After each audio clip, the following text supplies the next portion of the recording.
hello, and welcome to the Cup, the Currently Unnamed Podcast, where you can always come here first to quench your reality thirst, and where we put the real and the tea in reality. I am your girl Lana, your resident diva, here to give the tea, spill the tea, and drink the tea because you know I loves me some tea per. And if you have some tea, you know what to do. Hit me up. Actually, today I'm actually drinking tea. I'm actually drinking tea. I'm drinking sweet tea in my cup. But since it's sweet tea and it's cold tea, I didn't put it in my cup. But I I left my cup in the other room, so I can't even show it to you right now. But at some point, I'm gonna go get that cup. I'm gonna let Brook and Topher talk, and I'm gonna run and get that cup, and then we'll talk about it. But you all know what to do if you want to get the our cup merch. The link is in below. LanaG'sCreations.etsy.com. You get all your cup merch and other things. So there you go. Look at Lana go. I love the intro. It's always my fave. And also love the shift from period to 10 out of 10. Period. So regardless, hi, it is Brooke, your queer college graduate who plays way too much fucking Smash Bros. Here lately, though, I've been playing this lovely game called Packing My Stuff because I'm moving, finally! So if you guys are wondering where I'm at, I'm just in a hotel because I had to drive up here to sign my lease today. So, yay.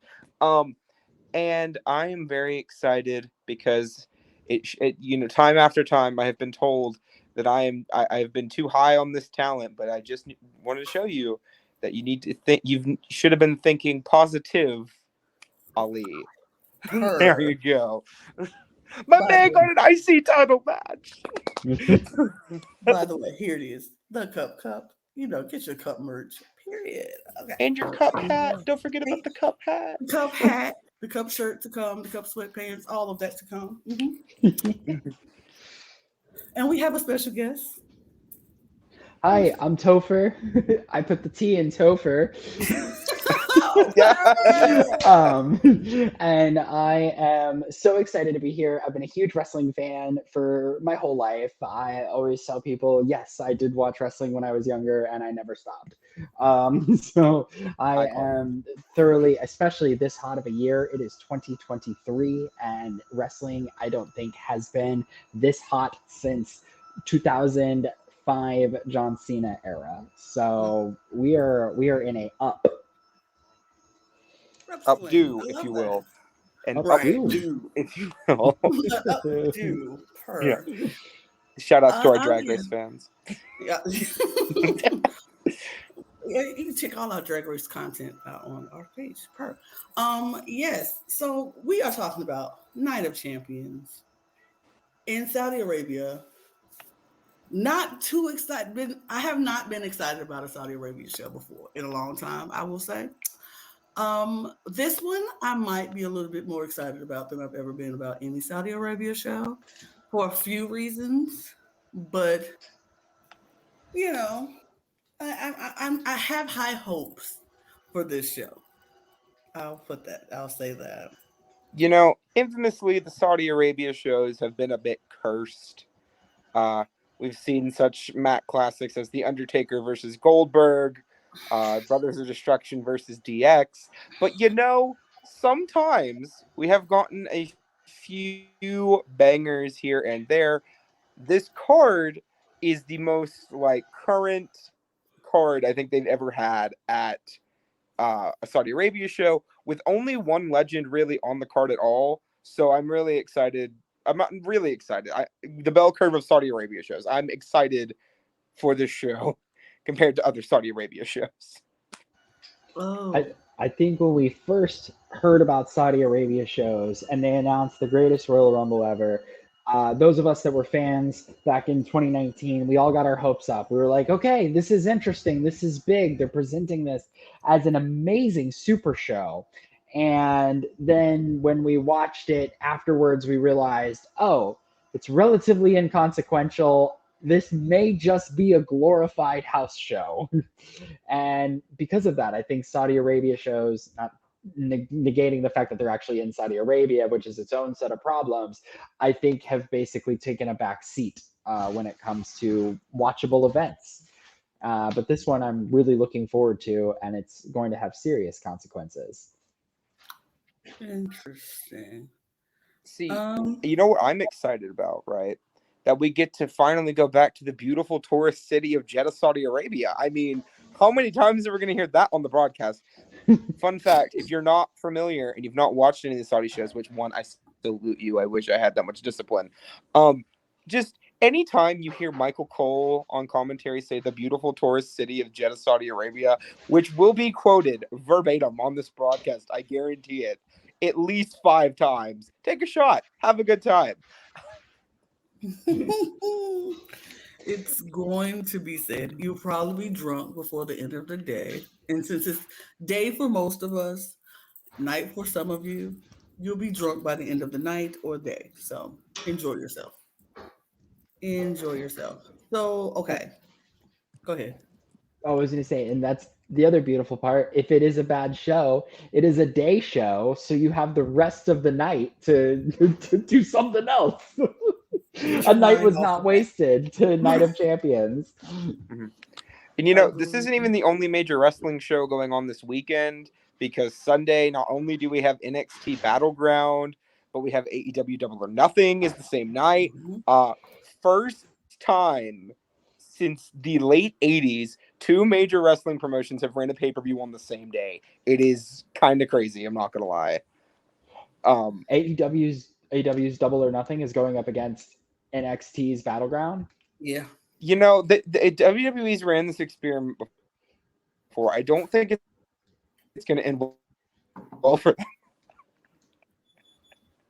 I God, I'm don't sorry. know. Okay, regardless, we do know probably one more is going to happen just based off of what has been happening on SmackDown with Austin Theory and Sheamus these past couple weeks. Probably going to get a U.S. title match there. But I At Night of am excited. Champions? Yes, it is the rumor at the moment. Okay.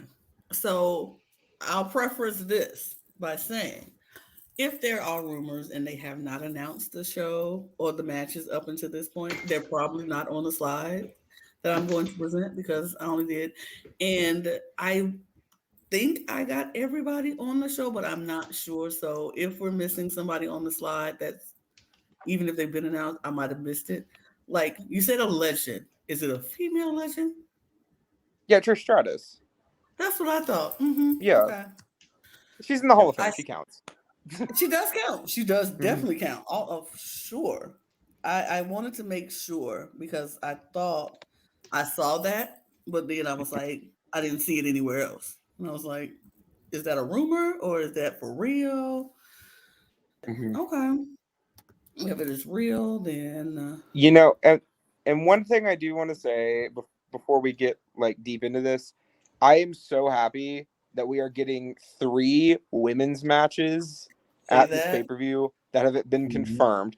Probably would have gotten 4 if Liv Morgan hadn't got injured in that match against Yes. Damage Control, which Yes. Liv, I'm rooting for you. I love you, Queen. You know, I love you so much. Is that But is that the it's other insane to match see we'll how far get? we've come in like 3 years. Is that the other match we'll get? Is a women's tag match after the SmackDown? Allegedly, that's going to be happening on Raw next Monday. It's going to be a Oh, fatal. okay. The fatal 4-way is going to be on Raw. It's going to be Raquel and Shotzi versus Shayna and Ronda, Sonya and Chelsea, and I forget the 4th team. I think it might be Bailey and Io. Yep. I'll be the 4th team. No tag titles have ever mattered less. Less. It is so If We've only they talked. were sad. booked properly. We've talked. Look, I wonder who said that. I wonder who said Everybody. they spoken properly. I mean, I don't know. if you watch some of the pay-per-view coverage here on the Cup, we have complained at length about the women's division multiple times. No shade on the performers, okay? To be None. clear, the only performer None. I shade on a regular basis in the women's division is Ronda Rousey, and occasionally Lacey Evans for being a terrible human being. But you know, they could book the tag division, like an actual tag division, and it'd be great, but they don't. So we move. And they won't. It's because then they'll have to admit that Sasha Banks and Naomi was right, and they don't want to admit that. But okay, But all they right. were. They were right. But they were. 1000% They right. were. But they were. So you Teeth. can be mad and you don't want to admit that they're right, but we all know that they were right. So whatever. But okay. And I am stalling a little bit because I was fixing something in the slides. So continue to talk about more things. Yeah, I think the fact that the female representation in the history of Saudi Arabia. So last time was the big event. The last big event was last year at Elimination Chamber, and they had 3 women's matches there because they had the Ronda Rousey tag match and then the female Elimination Chamber match and then Becky Lynch versus Lita for the Raw Women's Championship. So that was So I was very impressed that they had so many women on the card, and I think that when they first started in Saudi Arabia, there was no women on the card at all. Women weren't even allowed on the trip. And then they got Renee Young. She came in. They had her in the full garb, but she was on commentary.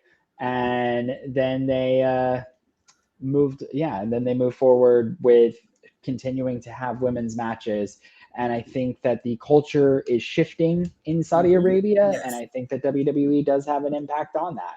And it's crazy that a company like WWE and something as silly as wrestling to the masses can have that sort of impact on culture. And another important thing there too is that a lot of people forget the reason that Evolution even happened in the first place was because they didn't let the women have matches in Saudi Arabia. Now, right. Does that mean we can't have Evolution anymore? No, we want another one. Thank you, WWE. We would love that. Okay. I just get angry when I talk about Evolution as a concept because that pay-per-view was so good and they have not done anything with it ever since.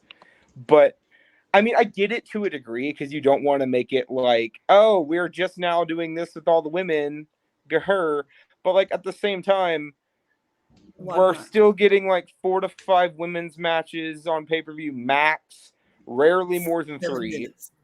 Yeah, 7-minute freaking Rhea Ripley Zelina Vega match at Backlash, which was actually fine, but like it should have been longer. Should have been 10 minutes, 12 minutes, something. Mm-hmm. Like, and then they you did have give people Zelina like her dues though. Mm-hmm.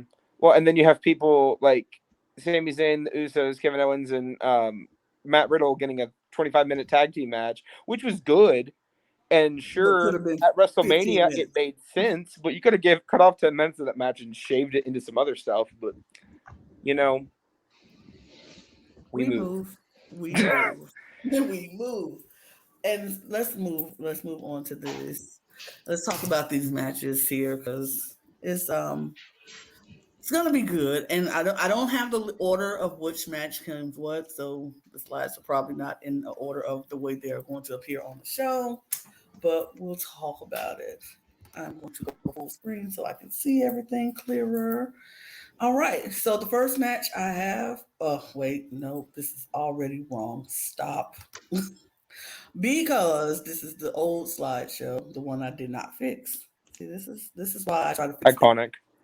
But it happened the last time. Remember, Brook? It happened the last time I tried to fix the slide, and they were like, "Yeah, sure, fix the slide." And then when I fixed it, they didn't want to do it right. But I'm going to move this match down here. That was still going to be the first match we talk about. All right. All right. Now, this is the one I want. So I will take that one off of here. And do the other one. So it's coming. I got it, folks. Don't you worry. We are going to have a presentation, and it's gonna be good. Are we professional? We're trying. We're getting there. We're getting there. This is we're We do what we working. can. We working on it. You know, we got a lot going on. We're busy people.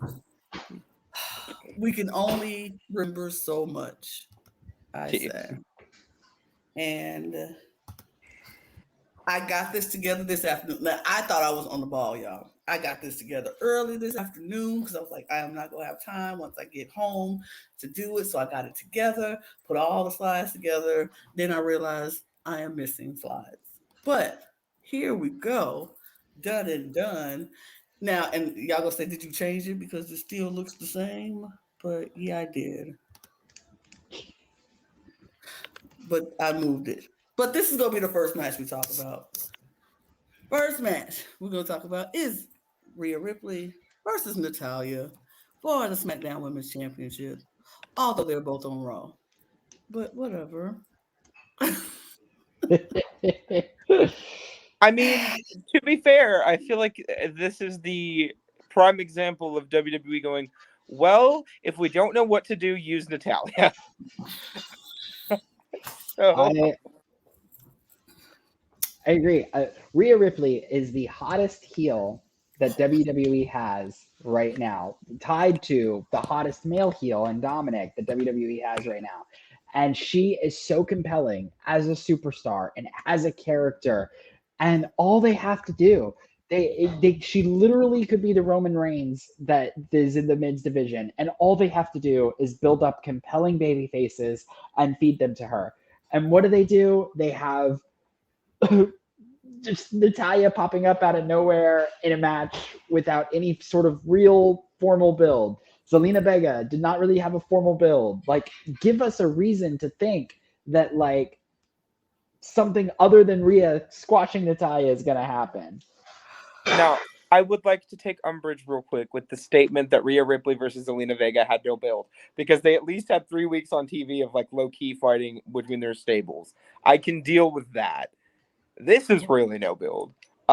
When the only build to this match is Natalya having to make a post on social media to get build, that's when you know that they don't care. I do not see a world where Rhea Ripley loses this match. Just getting that out before we bury the lead here. But yeah. No, please. There's no way. There's no way. Absolutely no way Rhea Ripley's losing this match. And even if, like, I don't know, they won't even make it realistic. Like, sure, like you said, there's nothing in this world is gonna make us like, oh, maybe Natalya could win. Like, even with Zelina Vega, even though we knew she wasn't gonna win, it was like, but maybe they're in Puerto Rico, they're in front of her home crowd, and all those people are there for her. And even during the match, I was like, I know it's not gonna happen, but I want it to happen. It made me believe, like, possibly it could happen. There's no way I believe that this is happening. Like, I mean, I know Natalya's great. That's the thing. No shade to Natalya. I know Natalya's a great performer. I know she's a great wrestler. She's very technical. She very much knows what she's doing in that ring. But the way they served her up into this match, it was literally, I don't know, it was something that was on the Cosby Show years back. And Vanessa brought her boyfriend home, her fiance, and he said, what's your favorite meal? And he was like, steak and potatoes and asparagus and all this stuff. He said, now, what if I took all your favorite meal and served it to you, but not on a plate, but on a garbage can lid, and put all your food on this garbage can lid and said, here, eat this. That's what this WWE is doing to us with this match. It's like they're taking all of our favorite stuff. Rhea's great. Rhea's amazing. She's the hottest thing going right now. Natalya, great performer. She's great. She could hold her own against Rhea if you put her in the match properly. But they just gave it to us on a garbage can lid and said, enjoy. It's just not good. And I'm just like, Not impressed, not ready, really interested in anything in this match. We know Rhea's going to win. The only reason I'm even like this much interested in this match is because there is a rumor that Natalya will be retiring shortly after this match, allegedly even. So if that is the case, first off, I just want to say, Natalya, you have been a constant for years. And if you are heading out, thank you so much for everything you have done. This company never treated you right, and you deserve so much more than she has been in this company since 2008. She has had two world title reigns. Two. Count them two. And neither one of them were very long, which is Right. depressing. Quinn deserved better. But if this is the end for her, you got a Hall of Fame spot waiting for you in April. But if it's not, great. Stick around. You're an amazing hand. So If this is her leaving, I hope she decided she wanted to leave losing to Rhea instead of going out on top, because I would prefer to go out on top and she deserves to go out on top. But that's we'll see. If I were booking Natalya's last couple of months, then what I would do is I would have Rhea squash Natalya here, have Natalya start to doubt herself, and then have a rocky story and have Natalya start training, building up, wanting to come back. They're shooting vignettes and have Natalya face Rhea at SummerSlam in a epic, like, just in an epic last match. Even Where if she loses, she takes her to the limit. Like Rhea right, literally has to be like, I bow down to how good you are. right, well, because exactly. this is something I've been planning on bringing up in the Discord for the pod. I've been wanting to do like a everybody makes a list of their top 10 favorite matches of all time, and we just talk about it as like a fun little one-off episode. Mm-hmm. One of my favorite matches of all time, I'm not entirely sure if it's in my top 10, is her submission match she had with Becky Lynch. I believe it was at SummerSlam like 3 years ago. That match was incredible, and it really showed you what Natalya could do when the booking machine was behind her and gave her enough time to show off. Mm-hmm. But she's not winning, so No, absolutely not. love her Unfortunately, she though. is not. But we love you. All right, Also, let's her go. husband is hella attractive. Tyson Kidd, like, come on. We know who her husband is. We know. Mm. Tyson's Tyson. All right, let's move on. My favorite match of the night that I am the most excited about, and I'm Yeah. like, freaking, it's about time. Now, I love me some Mustafa Ali. I am a fan of Mustafa Ali. I am a stan of Mustafa Ali. I love me some Mustafa. He's from Chicago. I'm from Chicago. He's gorgeous, gorgeous. I am just a fan. And I am so happy that this man is finally getting the chance at a title because we all know the story of where he was supposed to be in the spot where when Kofi Mania popped off, he was supposed to be in the Elimination Chamber. He got injured, could not do it. Kofi took his place and shut up. The rest is history. The rest is history. But now it took forever for Mustafa to even come back and get into a position where they would give him a title match, and he's been working. He's like the workhorse in the WWE right now. He is Damn always straight. behind the scenes doing things. He's taking loss after loss after loss, but he's constantly backstage doing some of the best promos. In my opinion, I think him and this new change where he's being positive Ali is like, come on, it's so great. And I feel like it's about time. It's about time. Do I think he's gonna win? Probably not, because I think they want to hold this record for Gunther to have the IC title the longest. But I just am so excited for Mustafa to get in this position and be able to fight at a pay-per-view for a title. And hopefully this is not his last title shot in a long time. Like, he takes his shot, he loses, and then they put him to the back of the line. I would just I would hate that. This is Mustafa Ali's chance to prove himself and to show the guys in the back and the powers that be that he deserves to be part of this scene. I do not think it's time for Gunther to lose his Intercontinental Championship. I love that we are no longer in the era of hot potato championships because it will matter and it will mean something when he does lose it. But I think this is going to be a phenomenal match. Gunther has had match of the night, night after night after night. So I think he is once again going to steal the show here and show why he is the next big thing.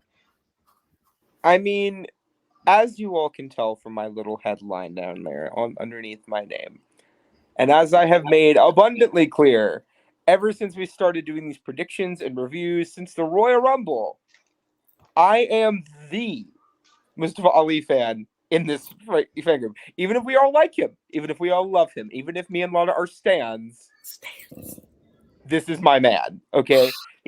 He has been my man since the freaking Cruiserweight Classic. He has been my man since 205 Live. He has been my man ever. He was even my man during Retribution, okay? I love him that much, okay?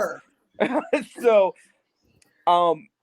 coming into this match, right, when I was watching that Battle Royal, I was just sitting there, I'm like, they're going to give it to freaking Bronson Reed, and I'm going to have to be bummed, and I'm going to be sad, because they're not going to give it to Ricochet, and I'm going to be irritated, because, I mean, they'd already done Gunther Ricochet like 3 times.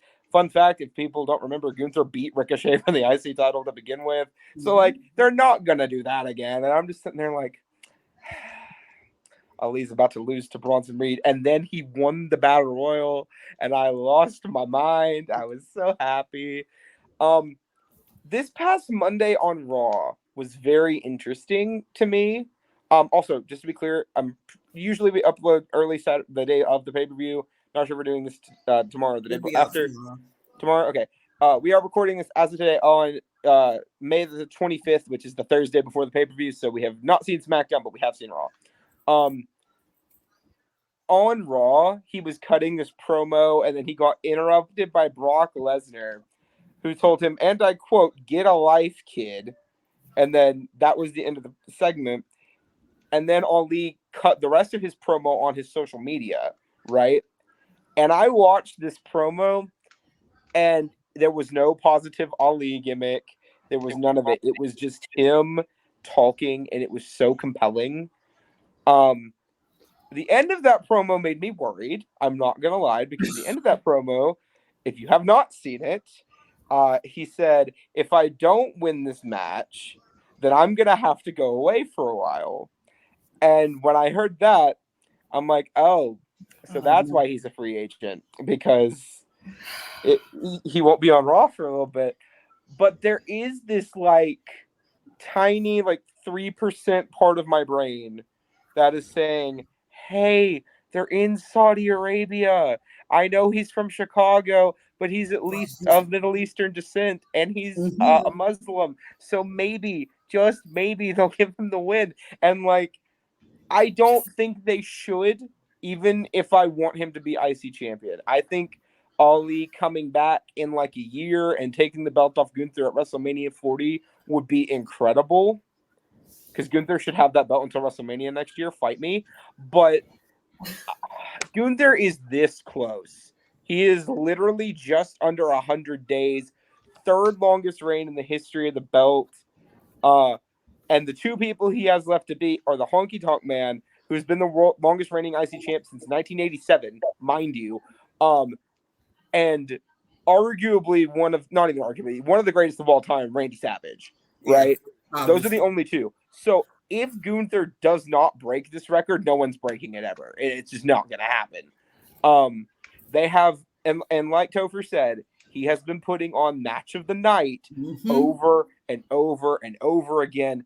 The triple threat with Sheamus and McIntyre was my favorite match the entire weekend from WrestleMania. The match with Sheamus at Clash at the Castle last year was insanity. Brutal. But, you know, we can talk about Gunther all we want. I think he's going to win. I would love for Ali to win. I would lose my mind again. I don't think it's happening. Okay. So I agree. I didn't think Gunther's winning. But But if by that slim margin, that 3% slim margin that you were talking about, Brooke, that they let Ali win this match, I would lose my mind. I would freak the freak out. It's it still would it will be well deserved. It will be about time. And it will not I don't think it takes away from anything from Gunther, but I do believe Gunther needs to have this belt to break that record that they've been talking about. Because, like, why even bring it up if we're not going to let them break it? Why do we keep talking about it if we're not going to let them break it? You So, know, Gunther is the longest reigning intercontinental champion since the 80s. You know, it's not even like he's just had a long reign. Like Shelton Benjamin had a long reign with the SC title, right? Love Shelton, by the way. King. Love you. love him. But, you know, people have long reigns with this belt every now and then. Like Austin Theory's got 6 months with the US title. But it's not only that, it's the length mixed with the quality of the matches we're getting. Because, like, the reason people are bored with Roman Reigns is because he barely defends the belt, and when he does defend the belt, it's the same thing every time. That's what we're bored of, right? All of Gunther's matches feel different, and that's why we feel things when we watch him. He's compelling. And there's also a rumor going around that there might be someone new joining Imperium. Not sure how true that is. If it is true, hi, Alexander Wolf, come back to the company, please. If it's not Alexander Wolf, it can be anybody you want, but do not make it Ilya Dragunov. Anybody else, just not Ilya Dragunov. I agree. I think, you know what, this is the match that's going to make us remember why we love wrestling. Because even though we all know logically, we all know it makes sense that like Gunther's going to win, right? Like we know it. We have that slither of hope that Ali can do it. The setting is right for Ali to do it if he is going to. And there's going to be that moment in this match when we believe that Ali is about to do it. And that ref is coming down 1, 2, and they will have gotten us. And in that moment, that millisecond of hope that I have that gets defeated and dashed is the reason why I watch wrestling. Exactly. Damn If straight. you are not a fan of that, if you are not a fan of going against hope, knowing that this person that you want to win is probably not going to win, but you're like, there's that hope, and they pull you in, you're like, nah, I'm not gonna believe it. I'm not gonna believe it. And then you keep watching, it's like, oh, I believe, and then it doesn't happen. You're like, ah. But that's why we love wrestling. We love the highs, we love the lows, we love the backs and the forths. And let's be real, Ali is a very talented performer. Gunther, very talented performer. They're going to give us a show. They're going to put on their best. And I think it's going to be I am going to predict that this probably will be the match of the night. That's going to just like make people be like, yeah, this is why we love wrestling. And to counterpoint that, just one thing. There have been a lot of people on Twitter saying the only way they believe this match is if it's a squash and Gunther just murders Ali. No, we do not want that. Okay? Watch this man's in-ring work from 205 Live. Watch his stuff with Daniel Bryan that he did on SmackDown when he first came onto the main roster. This man is nuts. Please, dear God, let this match go for like 20 minutes. Just give them 20 minutes. And we will have a great smash match. I don't want to smash a Gunther smash match. I need Ali to be able to show why he even is up for this match. So I don't want a smash match. But I'm excited about this match. I'm super excited about this match. It's one of the ones that made me like, oh, okay. Like we were in our Discord chat and Brook was like, we got an Ali match. And I was like, I saw. Like it was so great. It was so great. We're excited about that. All right, let's move on to the next match, and it will be Bianca Belair, the EST versus the Empress of Tomorrow, Asuka. I love this match because finally, the build up to this match has been amazing, and I am so glad that they are building a women's match properly because we saw the turn in Asuka and we saw how she just is coming after Bianca and getting into mind games and doing all this thing. Bianca is like, okay, how do I do?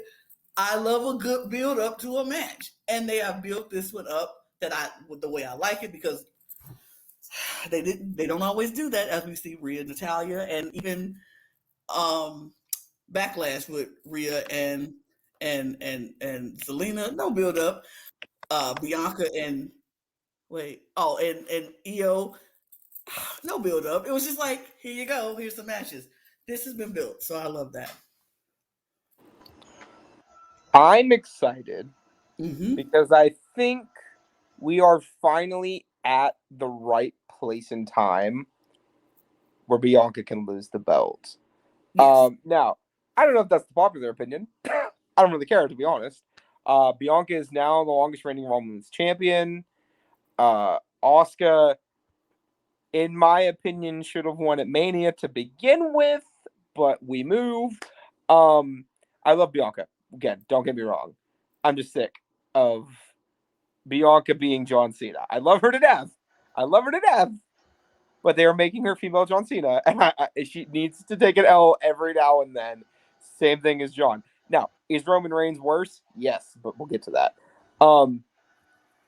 I think heel Asuka taking the belt off of face Belair makes more sense than tweener Asuka taking the belt off of face Belair. I think Asuka can have some really good feuds with a lot of really good women on the SmackDown Women's roster. I would love to see Asuka versus Tamina. I know it'll never happen, but I want it. So I think it's about time. We're at a. You mentioned Belair being the female John Cena. Not that there's anything wrong with being the female John Cena, because Correct. John Cena, the dichotomy of it. And I think, though, that Belair is ready for a heel turn. This is the part that I disagree with, this being the time for Asuka to take the belt, because it would be the right moment for Asuka to take the belt, contributing to Bianca turning heel, and she's going to be a phenomenal heel. However, Saudi Arabia is not the right crowd to do that in front of. Mm. I don't think you get the right response. She needs to do it in London.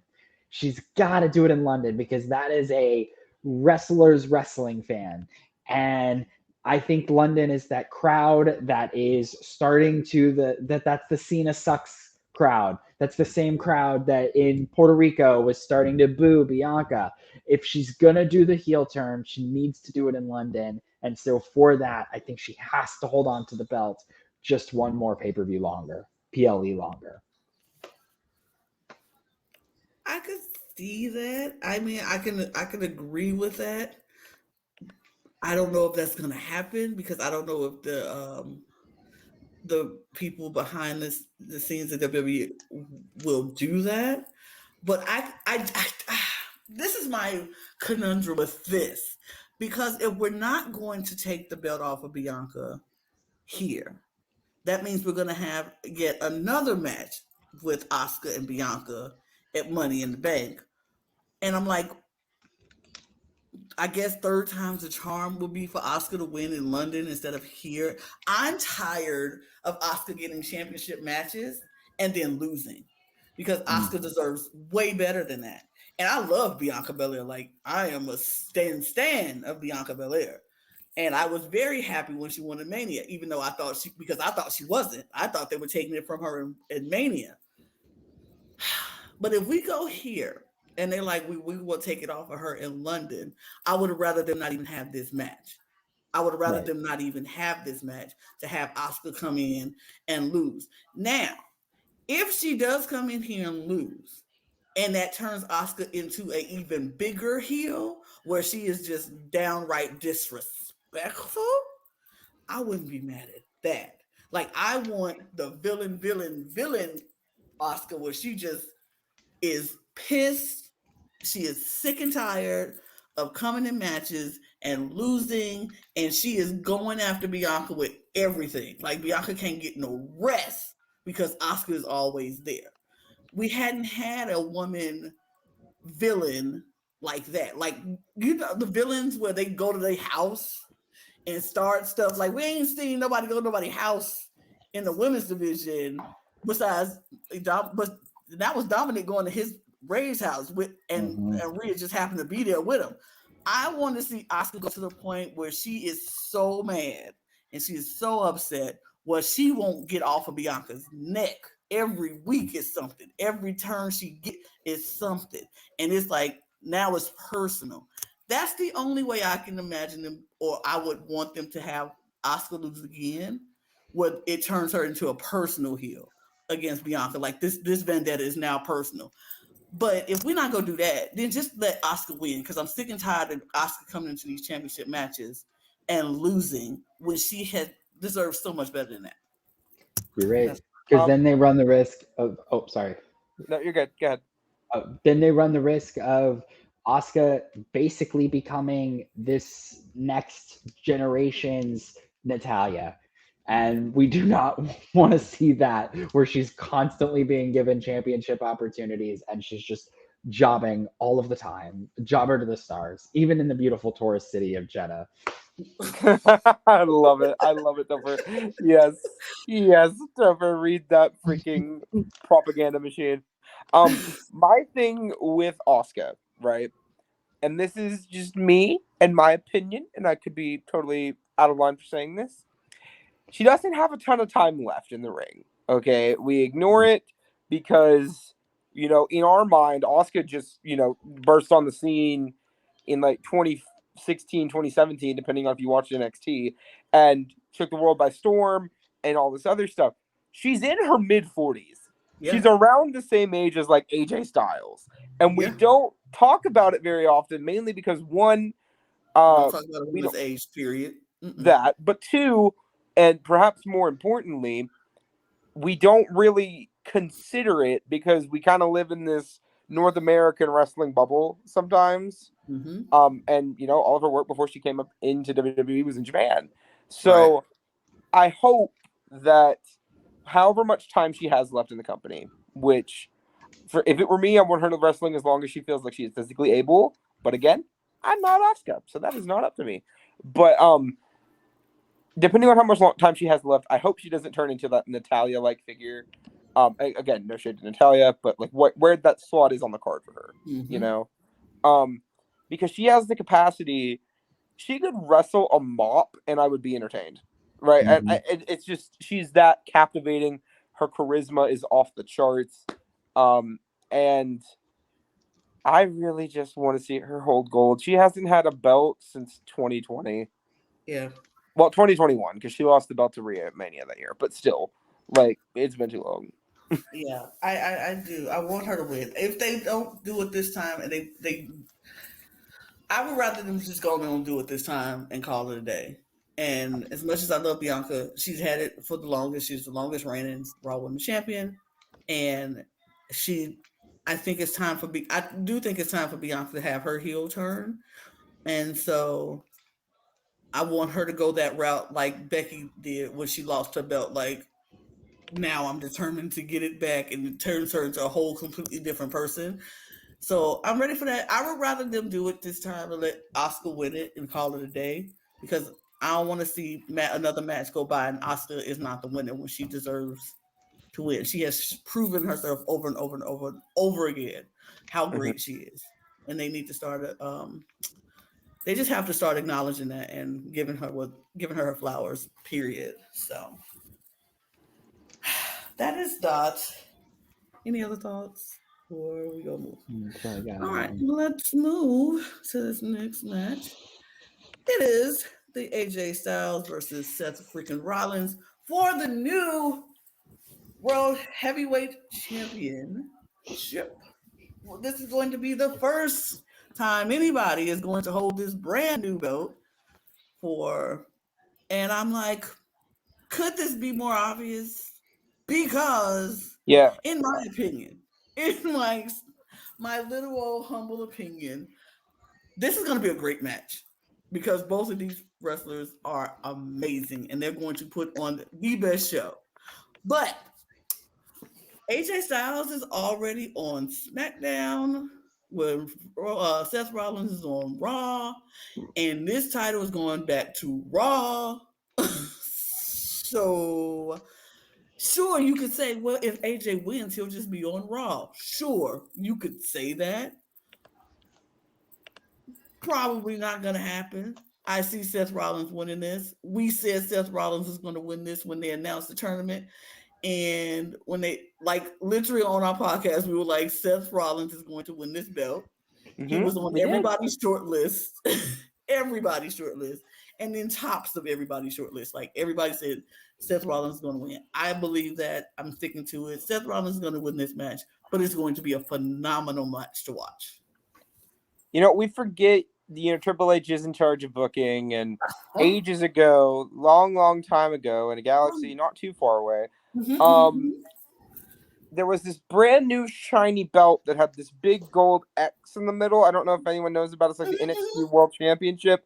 And I feel like people forget that when Triple H was making the first champion for that belt, it was someone by the name of, what was his name? Seth Rollins. Seth Rollins, yeah. Historically, Seth winning this belt would be really good for him. It's been a hot minute since he's held a world title. Again, it's been even longer for AJ Styles, just for the point. Just put that out there. Yeah, but also AJ has held other titles since then. I mean, Seth had the U.S. title last year, but when you really look at it and compare the two, I honestly think it would be a better position for the company if AJ won. But I think Seth is going to win, especially because AJ Styles just said this is his last contract with the company, and he's going to be retiring in 3 years when this contract is up. Give this man one more run before he's gone. He has more than earned it. He's been with the company for, believe it or not, 7 years. Give the man one more round of flowers before he goes. But I think this is Seth's match to lose. And AJ Styles is about to go feud with Austin Theory on SmackDown, so whatever. I think that there is one. I do think it's weird for them to draft AJ to SmackDown just to put him in the match for the Raw Championship, but I do think that the money is in the chase, and I think that Seth Rollins right now is picking up some Daniel Bryan momentum. And I think that right now, if they put the belt on Seth Rollins, that momentum is dead. The water is cut off. It's over because now he has to lose. But to give him the opportunity to chase, I think AJ Styles is a great heel champion. And I think that Seth Rollins coming like from behind to try to earn that belt and championship and take it away from AJ Styles is an amazing SummerSlam main event.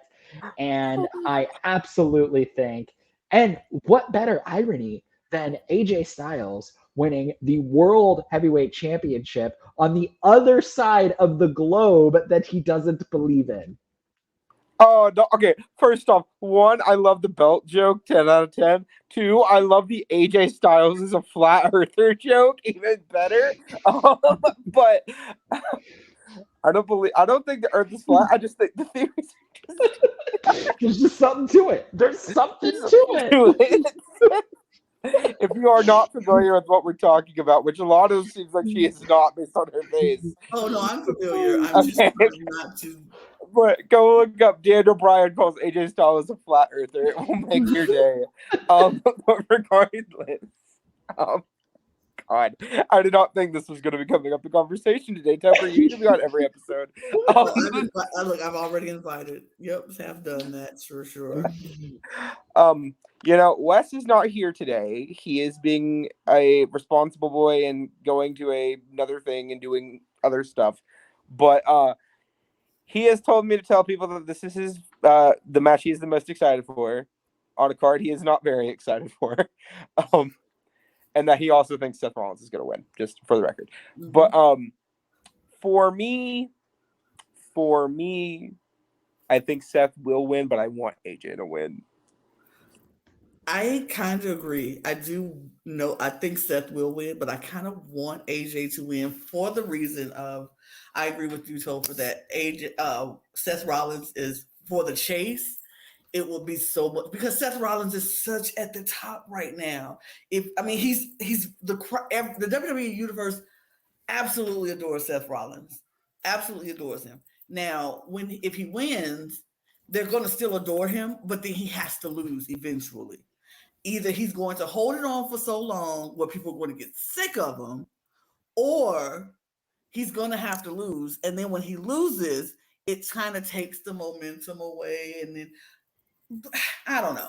I think Seth Rollins is a freaking genius. Let's not forget the visionary that he is, because I actually believe in his whole visionary stick, because the man has imagined himself in so many different personas since he's been in the WWE, and all of them has been good. Like there was not one time Seth Rollins changed his whole approach, and I was like, not a fan of that. Not a fan of this Seth Rollins. I kind of like the old Seth Rollins, like when he was the Shield, and then he went by himself, and he was very much the corporate man or the whole, you know, with Triple H and all of that, and then he went from going with him against him, and everybody was like, "Yes, we're back. Seth is back. He's everything." Then he went to the Visionary, and then it was just his heel turns and face turns are like he's like Stone Cold and like the Undertaker to me. Like he can never do anything wrong. Like his he can change his persona any way it goes, and it's never gonna be wrong. Always gonna be a fan of Seth Rollins. I feel like he's one of the few people. Even if he lost to AJ Styles, I think his journey to get to the World Championship again would be amazing. Like he'll give us that. Oh, I'm so defeated. I need to get back. I'm driven. I'm driven. I'm driven. But if he wins, I still think it'll be okay. I still think the people will go love him, but he had to get even more like outrageous and out there to keep that momentum. I don't know. I want AJ to win because I think it'll be even funnier to see that they drafted him to SmackDown and then he wins the Raw championship and it's on Raw. And I don't know. I just want AJ to win, but I think Seth is going to win. Before we move on, just Mm-hmm. quick note, because we are about halfway through these predictions. As Mm-hmm. previously mentioned, NXT Battleground is this Sunday. Uh, Mm-hmm. looks like it will be a fantastic card.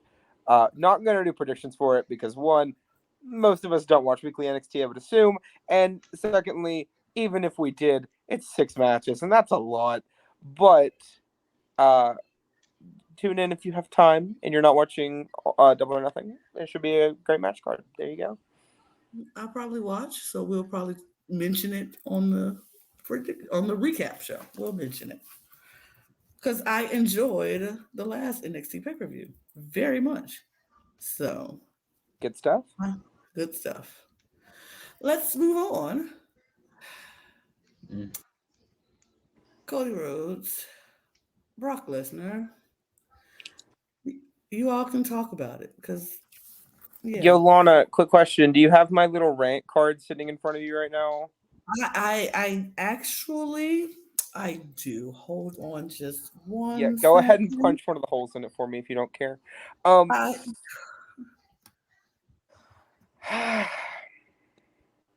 you know, there are times in wrestling history when we must remember that we are not the only people who have opinions. There are times where we have to go, you know what? As much as I love Liv Morgan, she should not be the women's champion every day of the year. There are times when I have to remind myself that maybe, just maybe, people want someone other than Chad Gable to win Money in the Bank this year. And there are times where I have to remind myself that Montez Ford is not everyone's Royal Rumble winner pick next year. I do have to remind myself of those things.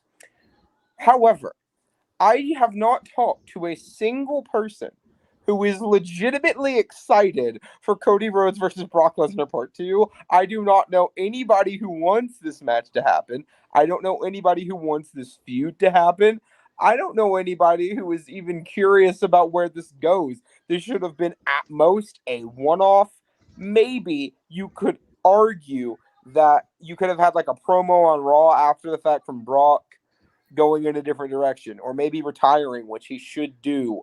But like, are any of us really like even remotely interested about where this goes? Do you remember about like 2 months ago when we all thought Cody Rhodes was about to be a world champion, and now I guarantee you our interest is going down by the day. This is not keeping us captivated. Him beating Brock does not give him any more of a boost because guess what? One, he already did it, and two, if he does it again, one, that's just going to devalue Brock because he got beat multiple times. But two, Cody doesn't need it. We want Cody to succeed. That does not mean he needs to fight all of these monsters all the way back to the world title picture. Cody Rhodes could lose for 6 months, have one match, and pin Solo Sikoa, and suddenly we'd buy him being a world title contender again. He is that popular. This is unnecessary. This is unneeded. And I guarantee you the only reason it is even on the card is because we are in Saudi Arabia. Okay. It's time. Because Yes. And if you like one, Topher, let me know. We would easily love to give you a rant moment too. But here's mine. I have said this since WrestleMania, and I will say it again. I don't want Brock Lesnar anywhere on my screen. I am sick of this man. I am sick of him, and I am sick of the chokehold he has on whoever is running the backstage parts of WWE. He just comes when he wants, he goes when he wants, he does whatever he wants, and we supposed to be like, oh yay, Brock is back. What are we cheering for? Like it even aggravates my whole soul when I'm watching Raw or SmackDown or any pay-per-view and his music hits and is met with cheers and people like, woo! I'm like, what are y'all screaming for? This man is, I'm sick of him. Like, I don't even want him anywhere near anything that I am watching. He has done enough. He has done everything that he needs to do. He's shown that he's the big guy who's brutal and can take it. He's won and he's lost. You can go now, sir. You can go. You have nothing left to prove. And this feud with Cody Rhodes just came so far left field out of nowhere. Like, what the heck are we doing? And you lost to him. He brought you here, y'all fought, and you lost. And now we got to do it again? For what? For why? So you can win, and then if you win the night, you win a night of champions, then what? Cody has to come back around and say, I want you at Money in the Bank. Why?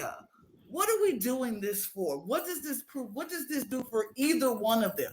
You're not getting a championship match because you can't get one against Roman. That's already in the clause. You get no more.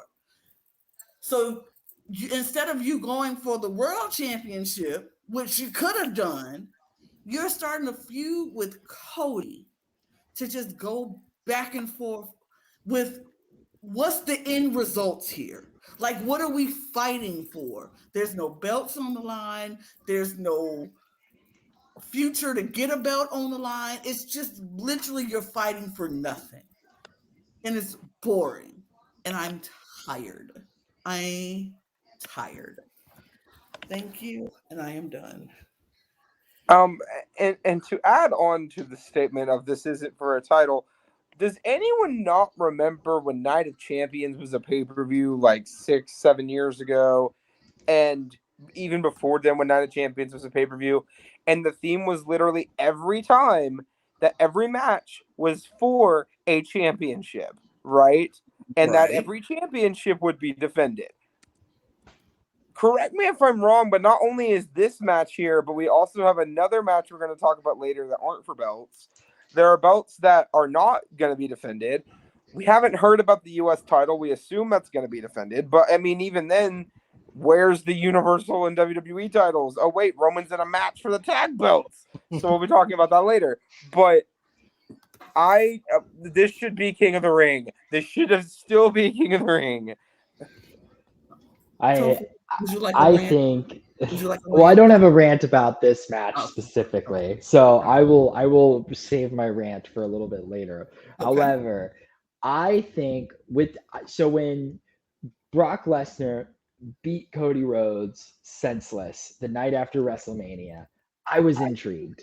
I was like, okay, let's see where they're going with this. I'm curious. And then they had the match at Backlash where I felt really like WWE was booking themselves into a corner because you can't have Cody lose and you can't have Brock lose because then what are we doing here? You know what I mean? And I thought they did a very, very clever finish. I loved that Cody Rhodes was able to out wrestle Brock Lesnar, right? Because it's like, yes, Brock Lesnar is tougher, stronger, faster, but Cody Rhodes is smarter, right? And that's all that was necessary. What they should have done there was just had Brock leave, had Brock go off camera, had Brock disappear. And then once Cody Rhodes wins against Roman Reigns eventually, Brock Lesnar's music hits. And Bam. oh no, his first opponent is the man that like beat him for within an inch of his life. But no, now we have a fight. It's not even a wrestling match. This is a non-sanctioned match. It's just a fight. So I don't know what they're gonna have happen. I'm calling it a no contest. I don't think we get a winner here. I think that the match ends without a pinfall victory or submission. Now, I will say, again, allegedly, Cody is supposed to be in the Money in the Bank match. The ladder match specifically, in case you're thinking he's just supposed to wrestle Money in the Bank, no, literally in the ladder match for the briefcase. If Cody loses or wins here, I don't care at this point. Just let it die, move on. I don't want to see it anymore. I don't want to think about it. I just want it to die. I don't care who wins. I think Cody should win. I like that he won the first time, and that should have been it. But, let it die. The only person who I honestly think comes out of this feud looking good is ironically Roman Reigns. Because not only did Cody beat the guy that Roman's beaten like 5 times, but Roman just beat Cody at Mania, who beat the guy that he's almost lost to a few times, and that the only person people have said he's like afraid of. Well, guess what? The guy he just beat just got beat by that guy. Like, this makes Roman look good. This doesn't make Cody or Brock look good. Ugh. Yeah. I'm over Brock Lesnar, and I feel like they're trying to put it to a point where we get over Cody Rhodes, and it's slowly slipping away. Where we're starting to not care if Cody ever gets to that point and beats Roman Reigns or not, because he's too infueled in stupid, senseless battles. But we shall see. We shall see. Next match for no title at all, of course, for Night of Champions. No title match at all, but I guess personal feelings. Becky Lynch versus Trish Stratus, Hall of Famer Trish Stratus. Um, I'm glad it's another women's match on the card. Sure, great. Would this have been the women's match I want to put on the card? Maybe not so much, but sure. You know how you can tell we're dealing with heel Trish Stratus? She's wearing the cowboy Right? The cowboy hat. It's a cowboy hat. That's how you can tell it's heel Trish Stratus. But like, am I the only one that really doesn't care about this feud? I love them both. I love That's them it. both down. But like, they're feuding over losing the women's tag belts, right? So not only are we supposed to care about these two, which I do care about them both, right? But we're supposed to care about their feud and their rivalry and all this mess. But this also requires us to care about the women's tag belts, and that is a chore. I can't lie, it's kind of hard. I've cared about them for about a month because Liv and Raquel had a really good reign. At least it was shaping up to be. They were defending the belts a lot, and then Liv got hurt, so now I don't care about them again because they're about to put them on Ronda and Shayna, and I'm really not going to care about them again. So sure, Trish wins through chicanery, so we get a rematch at SummerSlam. Great. I don't know. Lita comes out. and interferes in the match. And it's more, like you said, more chicanery and some shenanigans happening. And then this match ends up being no contest because we don't know whose leader is going to help. She's going to help Trish or she's going to help Becky. I don't know. Foolishness is happening. This match goes on to SummerSlam, and it's gonna be another feud, maybe triple threat. I don't know. I don't care. I don't really care. This is a match I don't care about. I'll probably go make my snacks doing this match. Honestly. I don't understand why this promo shot looks like they both just got caught robbing a bank. It's just like they walked out of the bank, and instantly you see them surrounded by cop cars, and this is the look on their face of like, oh, like, it's just doing them dirty. But also, like, again, wrong audience. You know, Trish Stratus is a legend. Trish Stratus is somebody that these people that are in Saudi Arabia probably never would have thought they would have gotten to see. Are they going to boo Trish Stratus? I don't think so. I don't think it's going to get much of a response at all. So it's the wrong crowd. However, I am excited to see what they do. I feel like I know that Trish has been wanting to play a heel for a while, and this is an opportunity for her to go up against Becky Lynch, who's one of the greatest of all times. Becky Lynch and Lita had a banger match at last year's Saudi show, so I think it'll actually end up being pretty decent. I just think that it's not going to have the heat that they're looking for. God, Becky and Lita was last year. That feels like it was forever ago. Yeah, I just don't care about it yet, being 100. They need to make me care about it during the match, or else I just won't care. Yeah. Same. All right, moving on.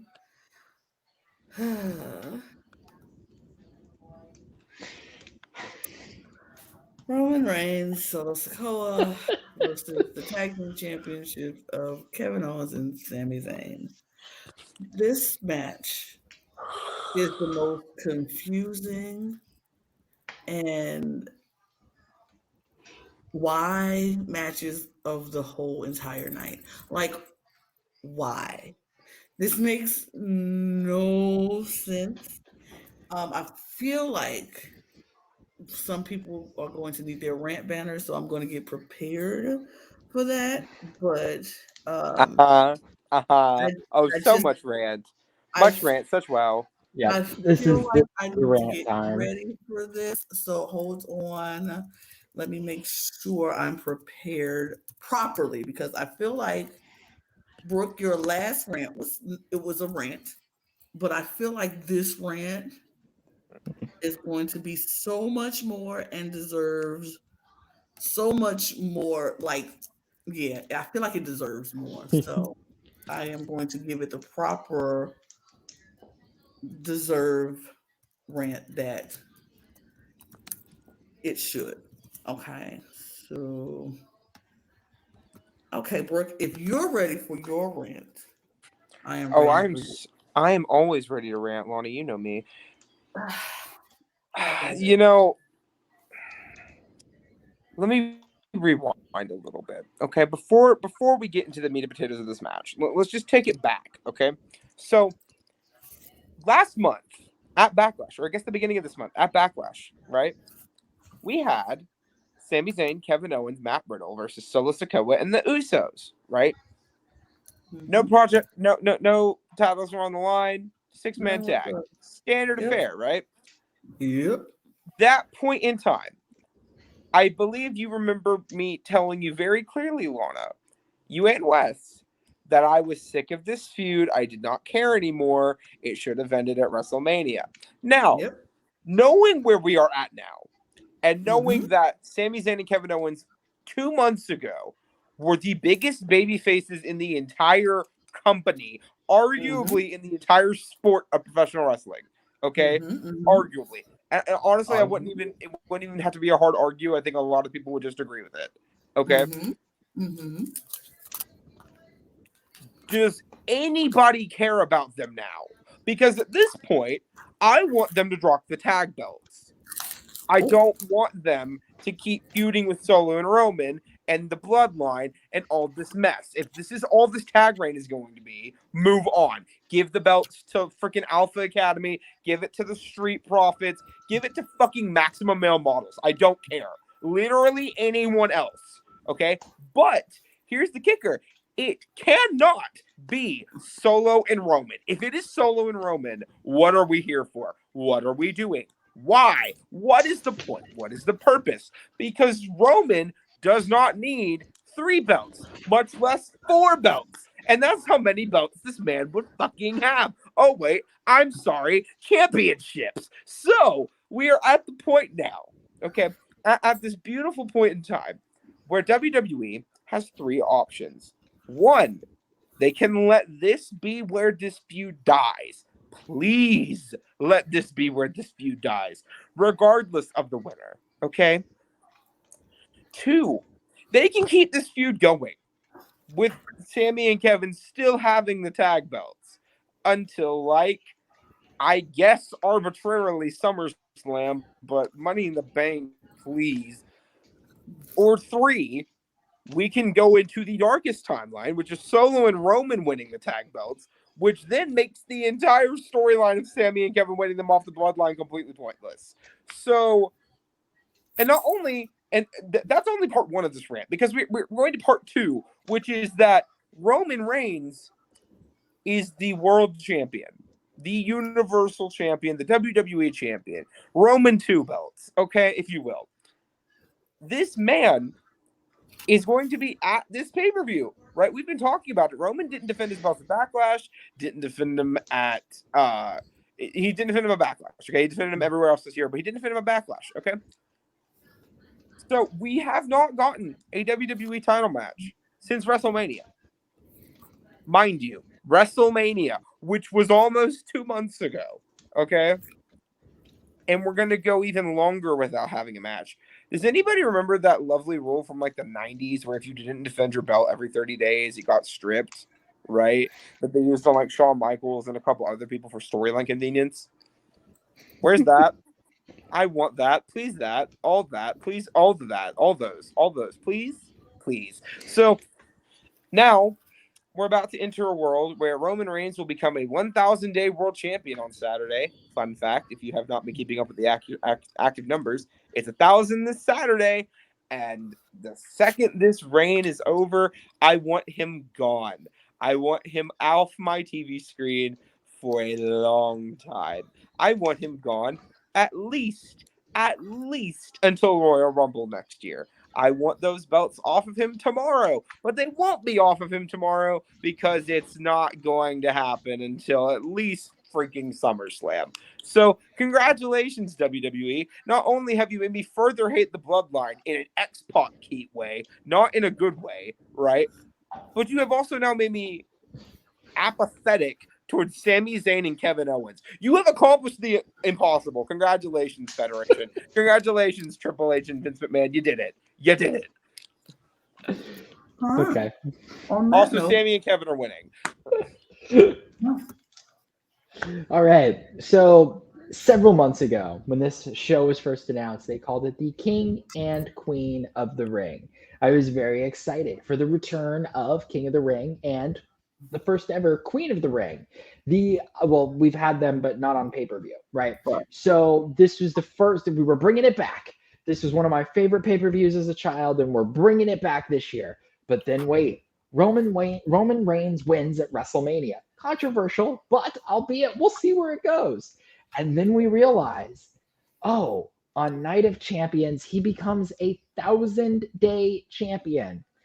Let's switch the name. Or at King and Queen of the Ring, he becomes a 1,000-day champion. Let's switch the name to Night of Champions. Let's make this a celebration of Roman Reigns' championship. Okay, makes sense. I'm with you. I'm following you. Who is he going to face? Who is going to challenge him? Who is going to take the belts at day 1,000? No one. He's competing for the tag team championship with Solo Sikoa. Now, mind you, Solo Sikoa is absolutely phenomenal. I think Solo Sikoa is the future, and I do love the homages to that Solo Sikoa likes to put on. But I just think this is tired. This is old hat. It is killing the tag belts, which the Usos did such a phenomenal job with. There are so many great tag teams, and as we saw in the WrestleMania showcase, all the tag teams are hungry and want to compete and want to have the spotlight and deserve the spotlight. But this just goes to show that that WWE does not know how to book tag teams.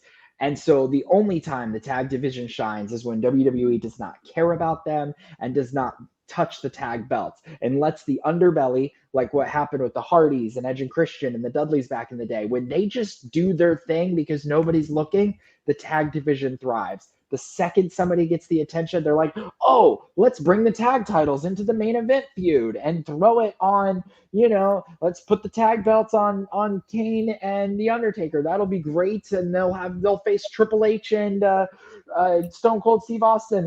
We need the tag belts for that match. No. And so we're going to see Roman Reigns win the tag team championship from Kevin Owens and Sami Zayn as a chance to make the Solo Sikoa even more popular and to give us Roman Reigns and Solo Sikoa versus the Usos at SummerSlam for the tag team championship. The sad part is that kind of makes sense, and I really hate the fact that it kind of makes sense. Topher, the fact that you have even planted this much thought that Roman Reigns could become Roman 4 belts. Mm-hmm. I will say, Topher, I agree with you 100%. I think that was going to happen. As much as I hate that might happen, I do believe Roman and Solo will win this belt because of the riff for the bloodline. I think whoever was writing that story decided that Sami Zayn, the story between the bloodline and Sami Zayn was good, but how could we ramp it up and make it better? And how can we break the bloodline up and just totally dismantle it? Well, sure, the right answer would have been if they would have just let Sami and Roman fight and Sami take the belt off Roman. But we weren't gonna let that happen, apparently. So we try to dismantle him through the tag team champions because the Usos didn't beat Kevin and Sami. They couldn't beat him twice. Couldn't beat him. And you dedicated this whole match to Roman Reigns and you lost. So now Roman steps in and says, I'm going to do the job. They not finna pin Roman Reigns. They not finna do it. Sami nor Kevin is going to pin Roman Reigns. And they trying to push Solo so hard. Solo has to win. He has to win. It's just what's going to happen. I think Roman's going to win the match, but Solo is going to do something to help him, with the pin or whatever. But they're not going to let Sami or Kevin pin Roman Reigns. That's not going to happen. Now, the only way something that don't happen, if some shenanigans happen where the Usos happen to show up and cause Roman and Solo to lose the match, possibility. But I feel like Roman and Solo are going to win this match just so it could be a tag team championship at SummerSlam with the Usos and Solo and Roman to totally bust up the bloodline. That was my thought. I hated that thought because I'm like, Roman does not need 4 belts. He does not need 4 belts. But I just don't see them not giving Roman this win, unfortunately. On the subject of the Usos costing Roman and Solo this match, that is what I think will happen. It will be Roman's first loss by non-disqualification means in a very long time. I know he lost the tag match with Cena and Kevin versus Sami and Roman. Roman did not take the pin in that match. To me, the perfect way to end this feud, if this is the end, please let it be the end, but let's say if this is the end, is the Usos come out because reasons, whatever. Roman tells them to go to the back. They go to leave. As they're leaving, Roman turns around straight into a Helova kick, and he gets pinned by Sami Zayn.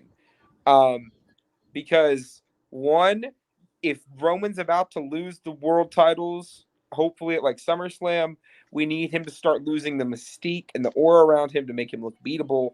But secondly, and perhaps most importantly to me, I want the satisfaction of watching Sami Zayn pin this man. So that's That'd be just great. me. That's what I want. Will it happen? Probably not. But that's what I want. I It'd be don't want to see great. Roman get penned. I don't want to see Roman get penned unless it's for the belts. Don't do that to Cody Rhodes. That he's not even like he didn't get the chance to beat Roman at WrestleMania, and then when he finally does, he's not even going to be the first man to pin him. Like I don't want to see that happen. I just let Roman stay unbeaten until I would love for Sola to beat to take the pin here, but like I just don't want to see Roman take the pin. Not before Cody Rhodes takes the belt off of him. Belts, but championships, whatever. Yeah, I agree. And just so I could just say it, I just love to say Solo has some of the best music, interest music, and I hate that we don't hear it more often. His interest music is fire, and I would love to hear it more. But that's neither here nor there. So overall, let's do our overall scores, I guess, of what we think, how we think this is going to go. What will we, without seeing a single match, how do you rate um, this pay per view? Is it superior? Is it good? Is it mid? Or is it going to be bad? We're absolute trash because, Or WWE absolute is trash? not a me absolute. For me, this is probably the most mid card they've had in a hot minute. Outside of Styles, Rollins, and Gunter Ali, and to a lesser extent Oscar Belair. Those are like the only matches I'm really excited to watch. The other four I could take or leave. Most of them leave. So mid. Okay. If they put the match order correctly and they give us the opportunity to have the right amount of rising action and we go out on a high note and we go out with excitement, I think that it has the possibility to have us walking away feeling like this was a good show. However, I do think that there's a very strong possibility that we walk away from this going, well, they had to slip up sometime, and this is it. So I'm going to be cautiously optimistic that we continue the thread of good shows and the talent will carry the day and the individual matches will outweigh the results. Okay. I think it's going to be a mid card, but with the potential of being a good card. I think it has the potential to be a good card, but I feel like if the talent is great, all of these competitors are going to put on a good show. I really believe that they're going to do their best and give us great quality wrestling, but I think the it could be better. Like you said, I think the set list of the card list, how that goes, and even the crowd that also has a factor. And I know with most Saudi shows, the crowd is okay, but they're always a little conservative because Saudi Arabia is more conservative. So I feel like they're not going to be as rambunctious and loud and fun like Puerto Rico was. We're not going to get that same, effect. But I feel like because the performers know they have to do a little bit more to get the crowd into it, they're going to give us more. So I'm hopeful for a good card, but I see mid right now. It's just So just for the record though, what's everyone's prediction of like what is their like match they're most anticipating on the card? Just because I'm curious. Gunther and Ali is my most. like what I'm anticipating to be the match of the night to me. I would agree. Match of the night there, and then I'm most anticipating Seth Rollins versus AJ Styles. I think it's going to be amazing. I really don't know who's going to win that match. It's the least predictable because I see arguments for both sides, and I think that's going to have the most like excitement in it. And yeah, I'm gonna go with Gunther Ali as well. Y'all know I loves my man and I loves my other man, so this should be a great match. I think this is going to be a good match. That's the one I'm most anticipating watching. I can't wait. But that's it, y'all. We talked about it. We got through it. We're going to come back because after the show is over, we need to talk about and see if the predictions that we said, if they were correct. And then we want to see our reactions to it. So, Topher, we hope you can come back and join us next week at some point when we record this next episode. We're talking about Night of Champions. But y'all know what to do. Hit the follows, the likes, the shares, subscribe. Please subscribe. We're trying to hit 1,000 subscribers by the end of this year. So subscribe, and share. Hit the buttons. Hit the dislike button twice. And yeah, that's it. Follow us on Twitter at @thecup_reality to see when we drop on all of our videos and upcoming things. Y'all know we talk about everything from drag race to wrestling and everything in between. So it's something on his channel for everybody. And if you just like us, you thought we were cool, follow us on Twitter. You see our links are down below. And they'll be in the description also. And get your cup merch at lanagscreations.etsy.com. We got cups, we got hats, we got everything else that you want. So get your cup merch. And yeah, I think that's it. We'll see y'all. If you are wanting to watch Night of Champions, it is at a weird start time. It is 12:30 Eastern time. So remember, we're in Saudi Arabia. They're filming it at nighttime there. So 12:30 Eastern this Saturday, May 27th. Oh, that's the For the kickoff. kickoff. Right? That's when the kickoff shows at 1. But, if you want to get some good clips of the feuds that you should care about, watch the kickoff show. Yeah. The real secret. Oh, sorry, Lana. No, go ahead. Oh, the real secret, watch the kickoff show because then you can use the promo packages as your chance to get up during the pay-per-view. Yes, because sometimes I'm not waking up until that time on a Saturday. So yeah, do that. That'll wake you up. You can start getting your life together. Go grab your little snacks and things during the kickoff and jump on Peacock. If you don't have Peacock, get it on Peacock. It's premium, so you got to pay for it still. But get your Peacock and watch Night of Champions. And so, cheers, everybody. Cheers. Cheers. Bye. Bye. Bye. Toodles. See you later.